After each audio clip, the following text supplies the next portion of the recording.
like 7% up. So that kind of tells you where we're sitting, and hoping that we continue to kind of grow this year and fill that gap in.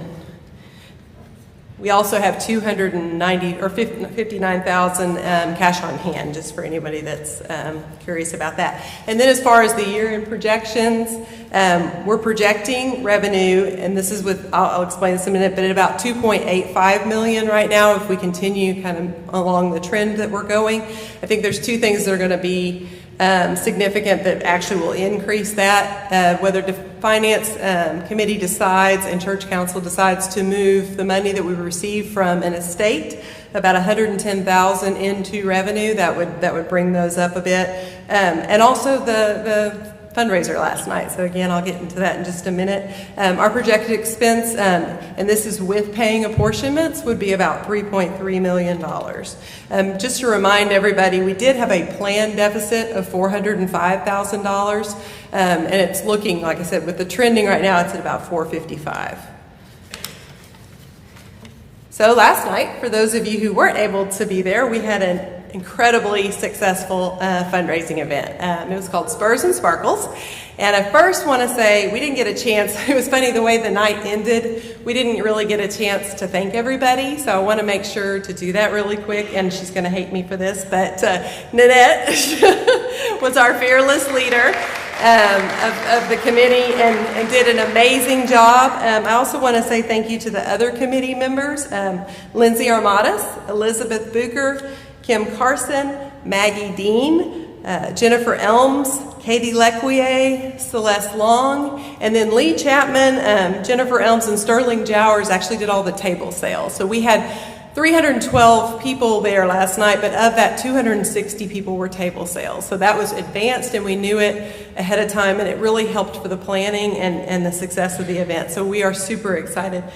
Also to tell you that event, preliminary, before the credit card actually comes in, we're looking at about $63,890 in fundraising. So some of that is budget and some of that is restricted, but we are so excited. It was That's profit, that's after cost. So again, some of it will go in directly into the budget and offset budget items, and other things are going to be restricted items that were bought. But overall, a very successful event, and we could not have done it without your generosity. So a lot of people, even who couldn't make it, did buyouts ahead of time, and we call them sponsorships, I apologize, but sponsorships ahead of time, and so it was a hugely successful event, and we hope to make it an annual event.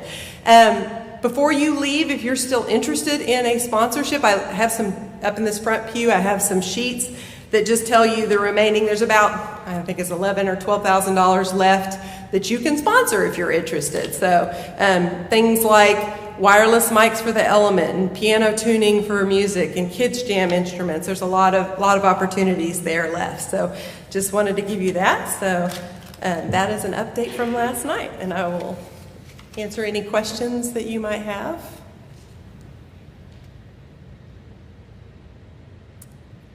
Okay, well, if you think of any more at the end, you're welcome to ask us then as well.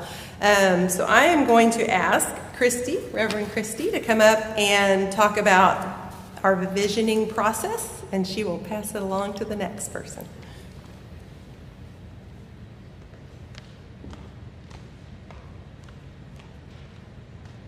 All right, so over the last, these past, several months that we've been in this year of 2023, we've been going through the visioning process.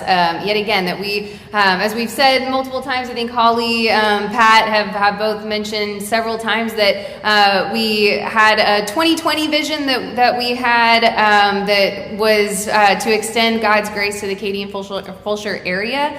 And that we were in 2020 going to be able to have a new vision for the next 3 years. However, we had a little pandemic happen, and so we got a little delayed on doing our vision. So this year seemed like the right time to go ahead and start visioning forward yet again and looking at the next 3 years. And so starting in January, we had a lay leadership meeting in late January, and we started doing this process of developing our new vision for the next 3 years.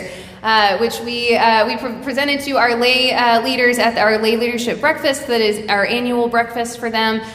We spent some time doing an exercise with them on developing this vision that we would then present to the staff, that we would do that later in February to vision forward with the staff as well through the same type of process. Then we would begin to meet between the pastors and directors with leaders in our church from March to May, that the pastors would go and meet kind of individually with people, go out to coffee or lunch and kind of talk about this, about visioning with individual people. And a lot of those people asking them if they would be willing to open up their homes to host cottage meetings that would then happen in June and July. So in June and July, we had cottage meetings in homes of members, as well as here on the Kingsland campus and on the West campus as well, where we invited people to come in smaller groups, around 20, 25 or so people, to come at a time and talk about this visioning process, to do the same process that we did with the lay leaders and the staff and everything starting in January, that we would do the same process in these smaller groups and these cottage meetings, and kind of get to hear on a broader scale some of what you guys were thinking about visioning and what you were seeing in the next 3 years. And then finally in July, we had our standing committees and church council approved the vision that was developed in July. And so the process that we kind of went through to do this was a word exercise, which was a whole lot of fun. So we had and if you came to any of these, you would see this, but we had like an easel with paper, and we would ask questions and then go through this word exercise. And so the first one was, what words come to mind when you think about how St. Peter's UMC is faithful to our mission today? And so we're looking at the present. And so in all of these groups, we did the same process where we did this word exercise. And so you would throw out different words like grace or welcoming or neighbors, and all sorts of different things that we felt like we did well today, the ways that we are living into our mission today. And so we filled up a whiteboard with all of that, with all of these words. And then we went to another page on the whiteboard and we asked another question. So from this place, we asked, what words come to mind when you think of what God is calling us to do in the future? And so shifting our vision forward and seeing, okay, in what ways do we want to remain faithful in the ways that we have been faithful over the years, and the way we feel that we are presently faithful? But how are we feeling that God is pulling us forward? How are we feeling called to the ways that God is pulling us forward in the next 3 years? And so then we began to do the same thing, and we did this word exercise with the things that we were envisioning that God was calling us to in the future. And so then we developed out of this, with this really fun software, a word cloud. If you've never seen a word cloud, I think we have a slide. Yep, this is it. And so we took all of great notes of everybody's feedback, everybody's contributions on these words that were given in each one of these meetings, and would add this into the software and add this in over and over to see what words were repeated most. And so you can see that growth, like on this word cloud right here, growth is the biggest one. Was this the final one? Is this the final one? Okay, so this was the final word cloud. So growth is the biggest of the words. Then you can see mission and love, grow groups, ECDC, community. There's many other words in there as well. But those are, this was the final word cloud, which means the biggest words that you see were repeated the most. And so we kept hearing these things over and over. But everything within this cloud was all pertinent to how we were developing the vision. And so then we began to ask the question more specifically about, if we've been faithful over the next 3 years, what is one major thing that St. Peter's UMC would accomplish to connect the world with God's love? And so we got a little more specific about those things, about what we wanted to accomplish. And so we continue to look at that word cloud, that we continue to pull the information and the dreaming that we all did together to be able to develop the vision statement that we would put forward to you tonight. And so I'm going to invite Pastor Pat to come up to talk about our mission and vision. So first of all, our mission, does everybody know our mission? You can tell me right now. But it is connecting the world with God's love. I did hear you say that. That hasn't changed. Our mission will continue to be our mission. And then always, once you form this mission that is meant to be long-term, far-reaching, you will occasionally do a vision and a re-up your vision. That doesn't mean that the vision that we had that we call our 2020, which we've extended to 2023, that has gone away. We're still going to seek to offer God's grace to all the Katy and Fulshire area. That's still part of what we're doing. But as we have a vision, then we have metrics that go along with that. And so mostly what we've done over these really 5+ years is to measure how we are going about the task of offering God's grace. So as we did this word cloud, and again, you saw in there the word grow or growth was the largest word. There's a lot of other words that is offered up in there.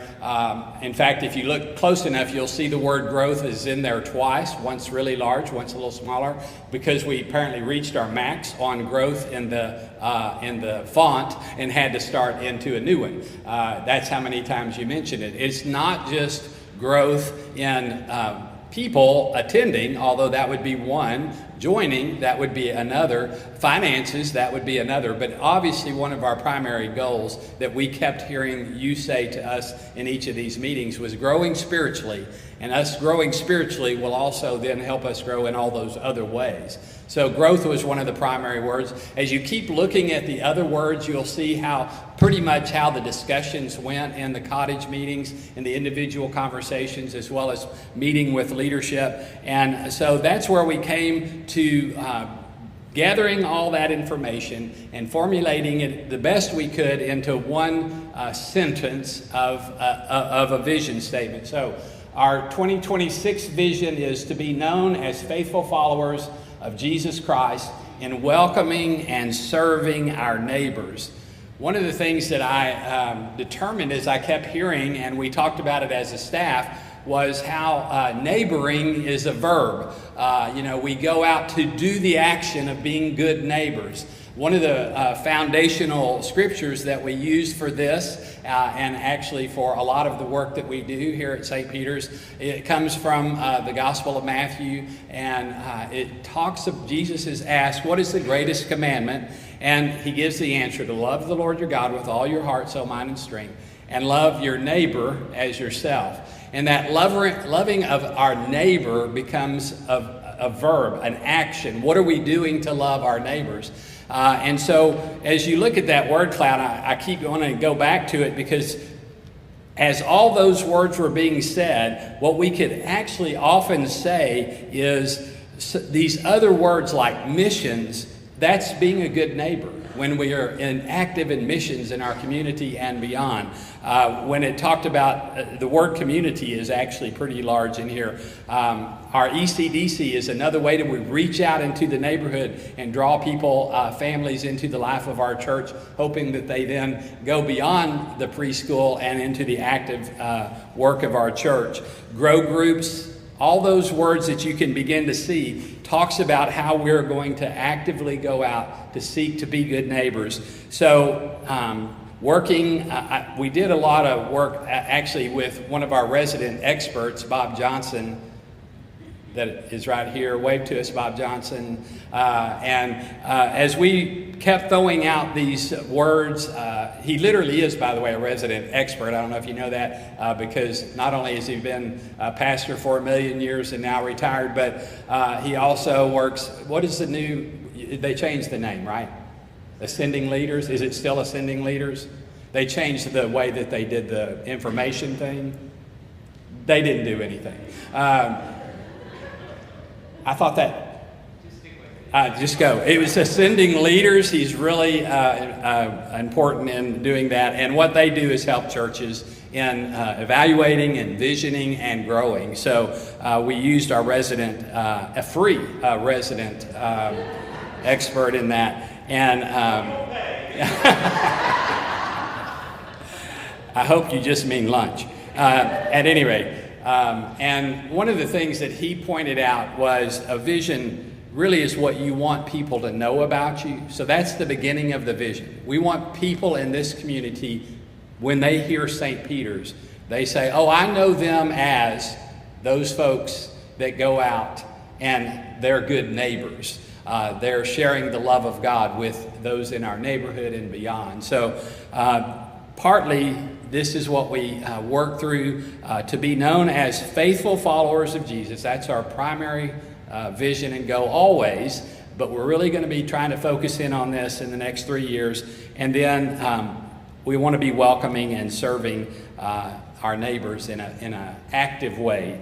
Again, using the word neighboring as a verb. Now, the next slide is something that you're not going to be able to read. That's why we handed it to you. And you can see at the top the mission. Then you can see the vision that we just mentioned. And then some strategy and let's see, execution, and then the metrics. And that's where I hand this off to Alex. And while he's coming up, I just want to say, I love Alex, and I'm just trying to fill in here. Anyway, and we handed out 61 third grade Bibles today, and that was awesome. We can also clap for the Bibles, too. Yeah, Pat got it. Okay.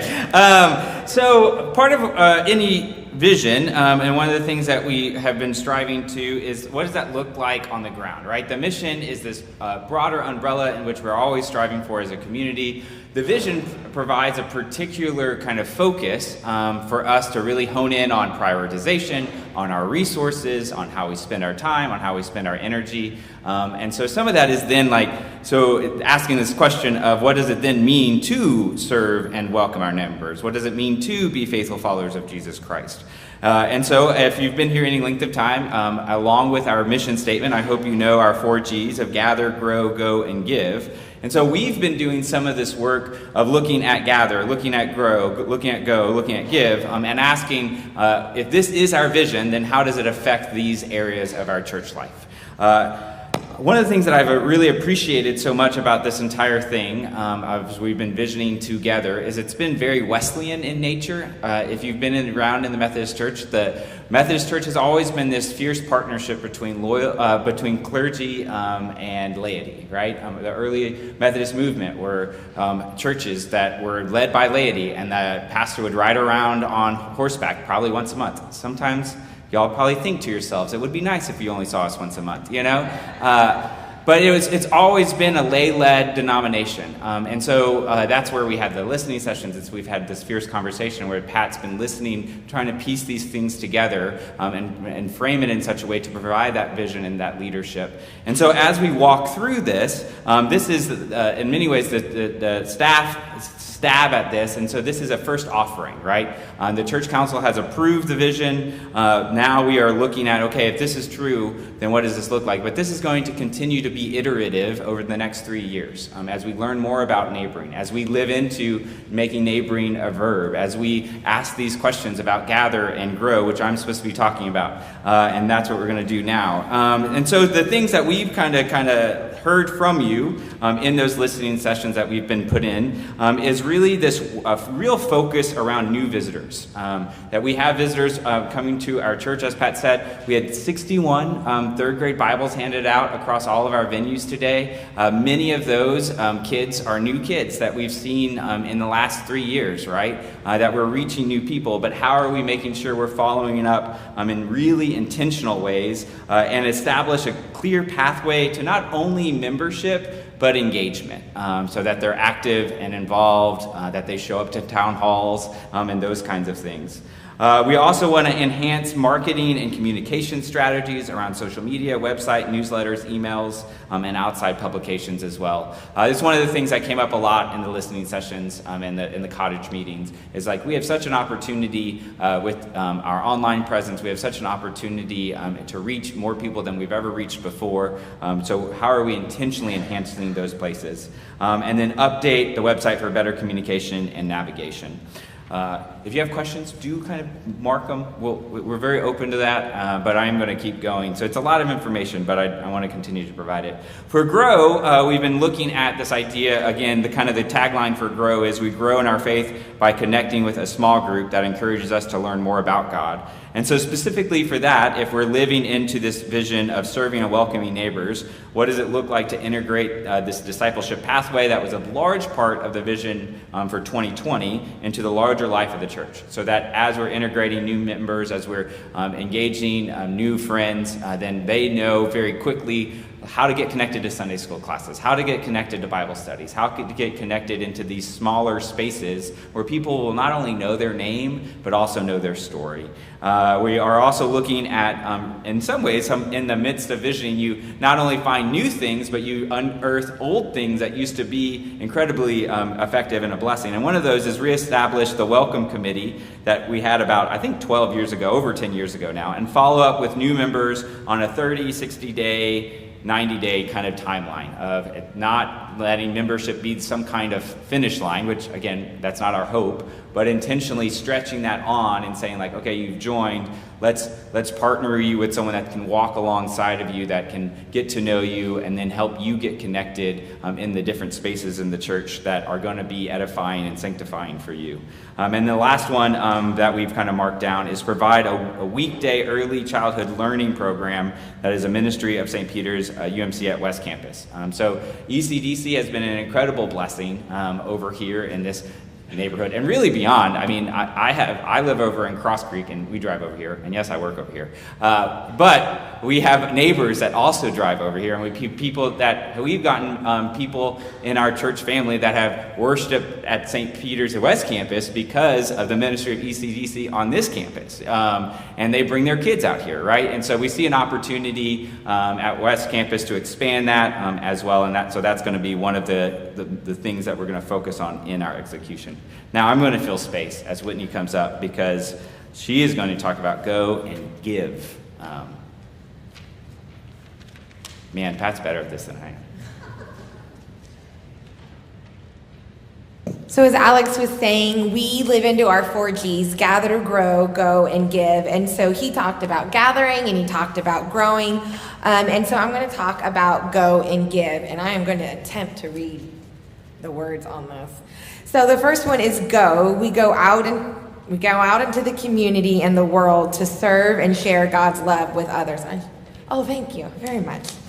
I did not bring my reading glasses with me for that. So we go. That is a very big part of who we are. We just completed CWOW. We brought CWOW back. We definitely went out into the community. And so when this new vision took place, we were looking at what are the things we want to prioritize, what were the things that came up in those cottage meetings when we were talking about go. And so the things that came up, one is to prioritize service in our mission field. And so our mission field used to be around St. Peter's, the Kingsland campus, but we recognize now that our mission field is also the Fulshire area. And so it is still Katy and it is still Fulshire, and so that is our service area. So we're going to prioritize the ways in which we can live into serving those. Our mission committee already has amazing partnerships with different organizations, and so it's learning and growing and leaning into the prioritizing with them as well. Expanding our school partnerships is another one of those. We have 2 school partnerships. We partner with West Memorial Elementary, which has a really unique relationship with St. Peter's. That is where St. Peter's first started meeting, and so it's a great way for us to stay tied to our history, to our DNA. But West Campus has also started and has a thriving relationship, and it just went out of my head.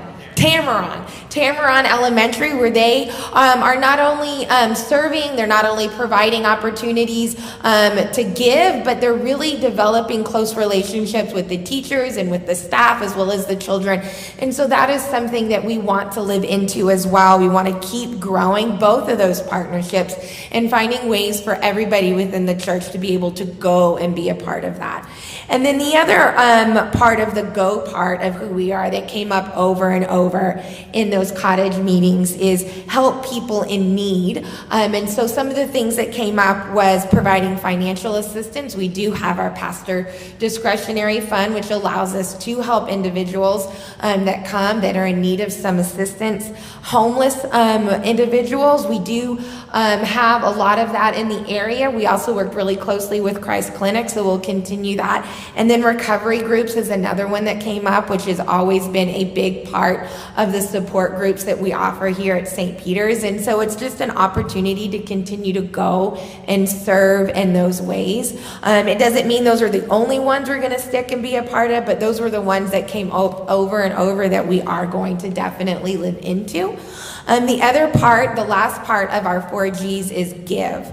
And so that is, we give of our financial resources and time as a spiritual discipline and in response to God's generosity to us. That is our strategy behind Go in regards to our mission. And so what does that mean? And so we have a couple things up here. The first one is to recognize stewardship as part of the spiritual journey of following Christ.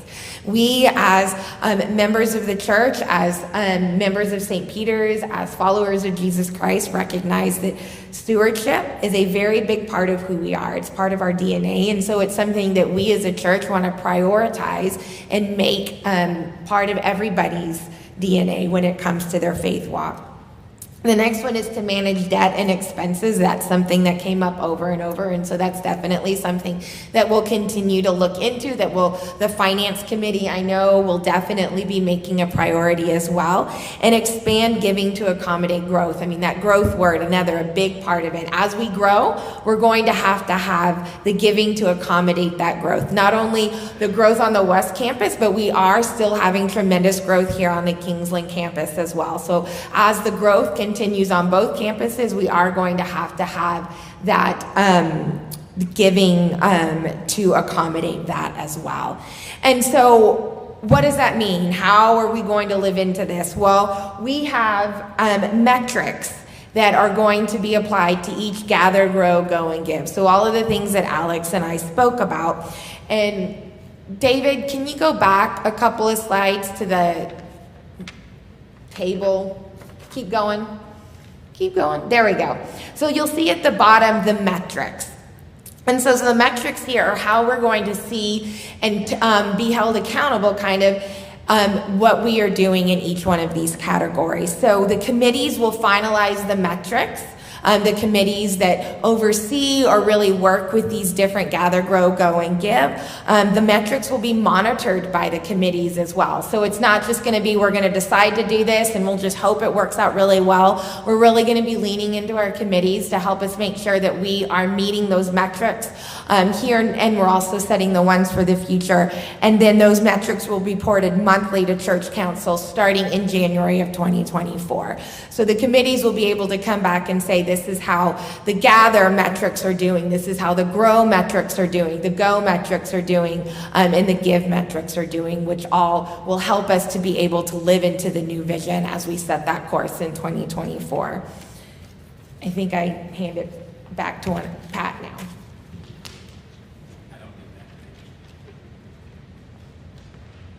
Thank you, Whitney, and Christy, and even Alex.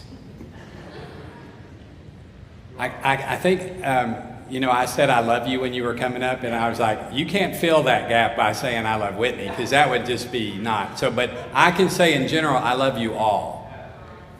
You're welcome. Thank you. That moment was brought to you by, no. So the next slide we're going to look at is our stewardship and capital campaign.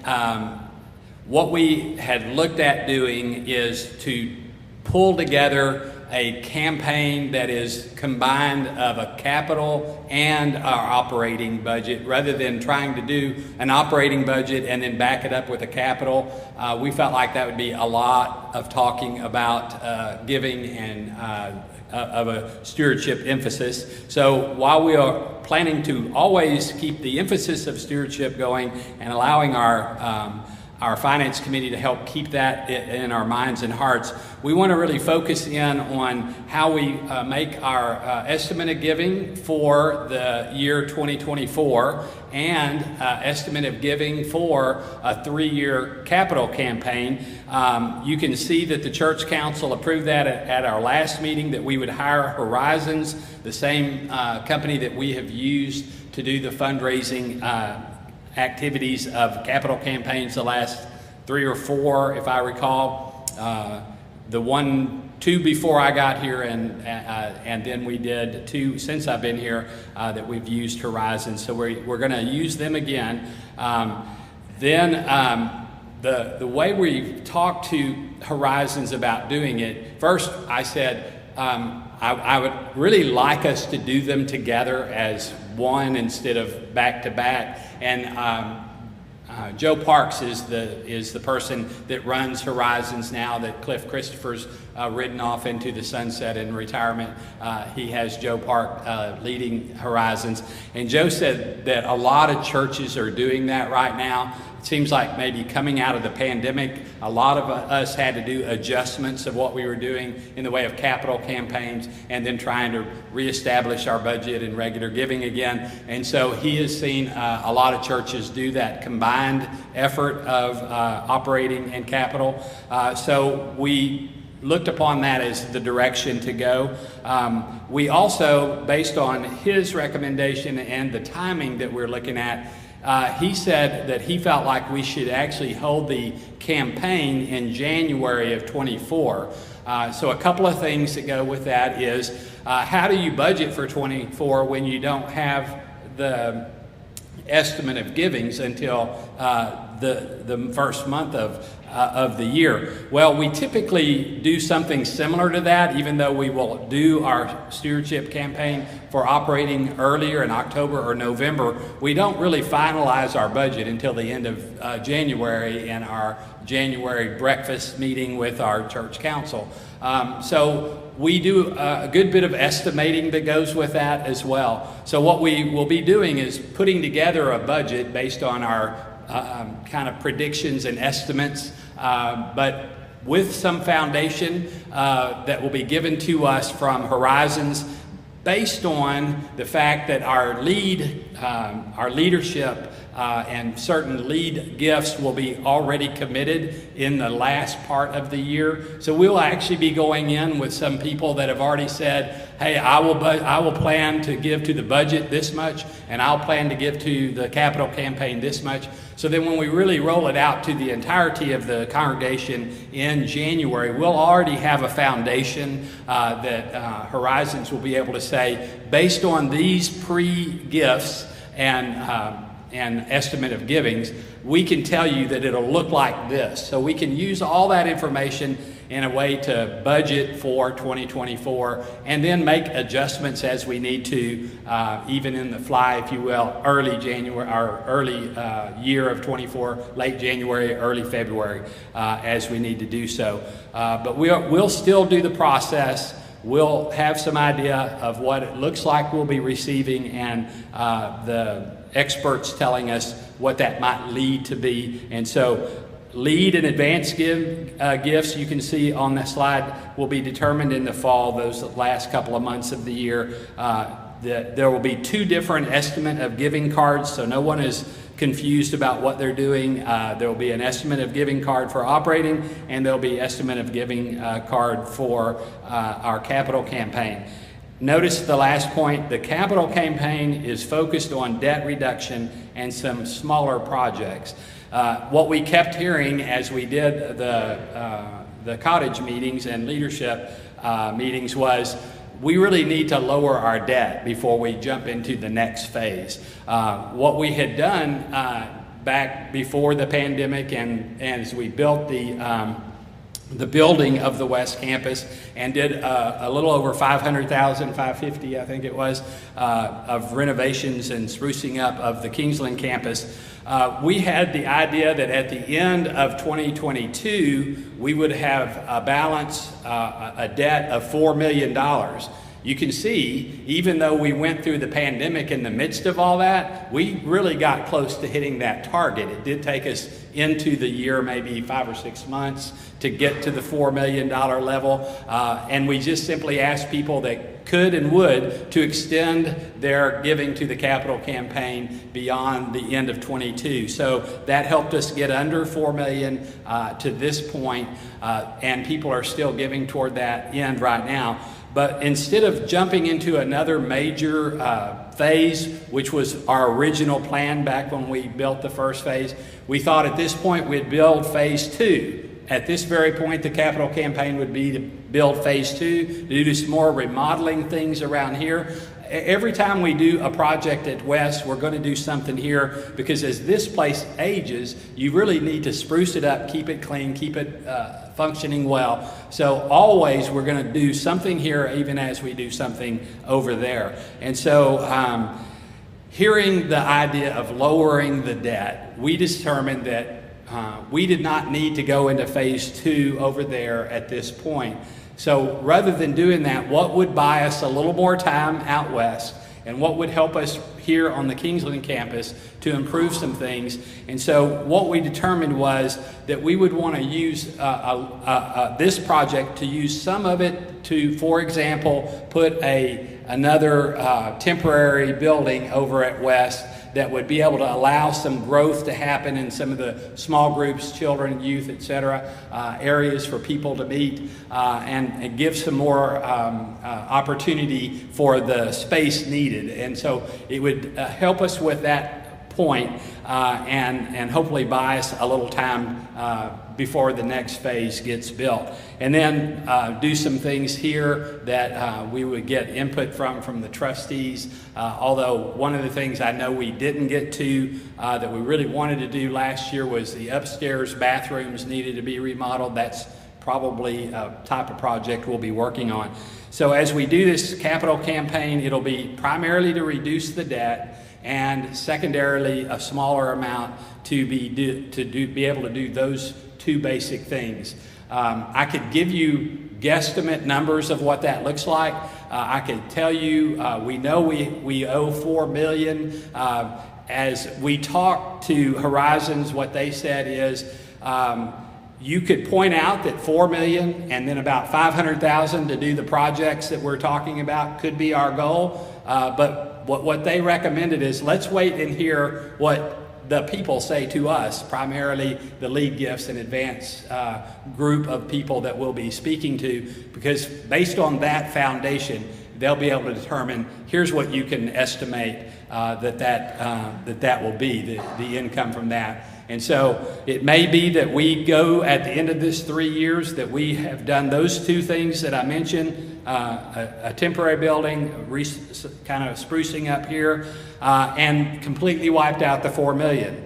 Or we may have only wiped out $2 million. But then we still could move forward with a much lesser amount and the ability to move forward. I think I started to say our goal was $4 million, and then we'd build the next phase, and at the end of that 3-year campaign, we would have paid for that entire phase, plus down on the $4 million. Then we'd carry some of the rest of that over to the next phase, and we had scheduled out about 4 or 5 phases that would then, at the end of that time, we'd have the complete build out over there, this place looking nice and sharp, and no debt at the end of that whole process. Obviously, that was before the pandemic. That was before the interest rates doubled. That was before building costs went up 30%. So this is really a way to respond to what has taken place over the last several years. And I think by lowering our debt, it's going to be able to, push us forward in a more powerful way into being able to live into our mission and our vision. So that's a lot of information. I know there's going to be questions, and you can ask questions about any of those things that you might have jotted down as we went through, but it's now open for questions. Yes, sir, Gary. Can you break down the debt? Yes. I say yes, I can do that because she'll tell me. He asked, can I break down the debt, the $3.9 million debt? Have we paid off? Paid off the land. We paid off the land. That just got paid for. The West Campus land is now zero balance. That was the last thing we did to get us below the 4 million was pay that off. There are 2 loans. One is an arm. Okay, so there are 2 loans. One is an arm. 7.25%. You know, it moves, right? And 7.25%. 7.25 is what that is. We have another loan that's the remaining balance, so the 1 point or something is the fixed rate loan. So about 1.4 million is a fixed rate loan, and it's Yeah, and then they have the 7.5. 7.5. Okay, so that's how the loan breaks down into 2 right now, and basically those are 2 because of the way we had the loan for the land, and there were 3 at that time. That we had the loan, and then we had the fixed and the arm that we did at the time. We thought that was the best thing. Probably still was the best thing that we did. But they chose to make sure that it was 2 loans instead of 1. But it is that same project. It's the 5 million or so over there that we did, and 500,000, or is that 550 here? Yeah. So hopefully that's helpful. It's land's paid for. The rest of the debt is the leftover for those 2 things. Okay? Other questions?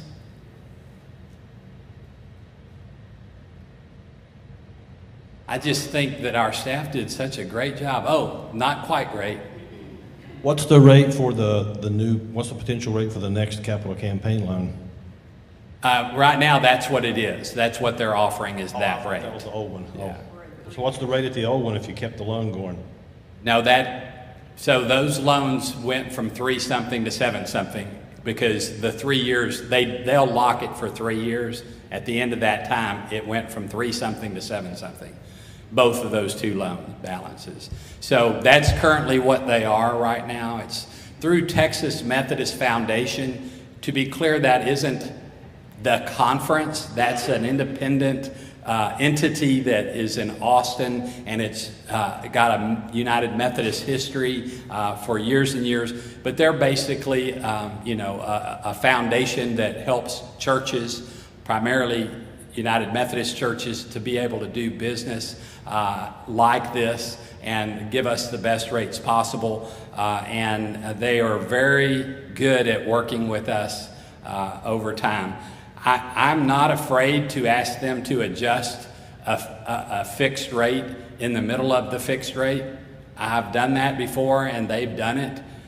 They've lowered interest rates, but it typically happens when the interest rate is lowering and they're fixed over here. I have in the past asked them to lower their rate, and they've been good to do that over the years. I think over at Bear Creek when I was there, I had them lower it 3 different times. And then I just started asking them every time I called them, or they called me, and they finally said, quit. But we're not afraid to ask that, and they're good about making those adjustments because they're not in it for profit. They're in it for ministry and supporting ministry. So.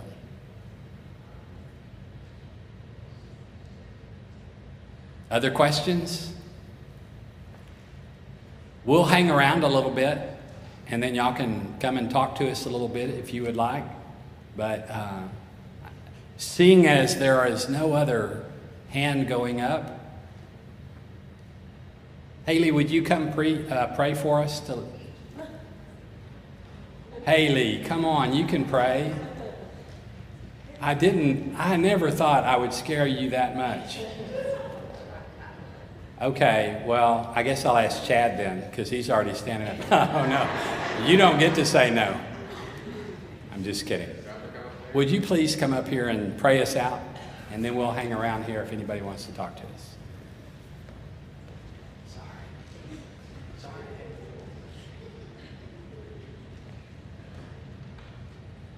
Yeah, let's pray.